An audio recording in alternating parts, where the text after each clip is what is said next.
Hello everyone. So we are solving NCERT questions of the chapter Sexual Reproduction in Flowering Plants. Question number 14 is, why is apple called a false fruit? Which part of the flower forms the fruit? तो question में हमसे पूछ रहा है Apple को हम false fruit क्यों कहते हैं और फ्लावर का कौन सा पार्ट फ्रूट बनाता है. So let's check the answer. Answer number 14. तो पहले बेटा हम सेकेंड पार्ट का आंसर दे देते हैं. फ्लावर का कौन सा पार्ट फ्रूट बनाता है?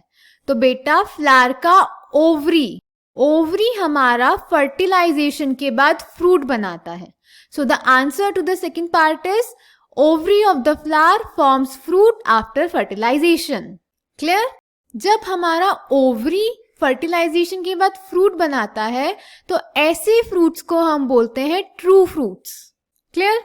अब हमारे फॉल्स फ्रूट क्या होते हैं? तो बेटा कभी कभी क्या होता है, जो हमारे फ्लावर के एसेसरी पार्ट्स होते हैं, फॉर एग्जाम्पल थैलेमस, कभी कभी ये एसेसरी पार्ट्स भी हमारे फ्रूट्स बनाते हैं. और जब हमारे एसेसरी पार्ट्स फ्रूट बनाते हैं तो ऐसे फ्रूट्स को हम बोलते हैं फॉल्स फ्रूट. क्लियर? तो जब हमारा ओवरी फ्रूट बनाता है तो ऐसे फ्रूट्स को हम बोलते हैं ट्रू फ्रूट्स, और जब हमारे एसेसरी पार्ट्स फ्लावर के फ्रूट्स बनाते हैं तो उन्हें हम बोलते हैं फॉल्स फ्रूट. अब हम एप्पल को फॉल्स फ्रूट इसलिए बोलते हैं क्योंकि एप्पल में जो फ्रूट बनता है वो बनता है बेटा थैलेमस से, which is an accessory part.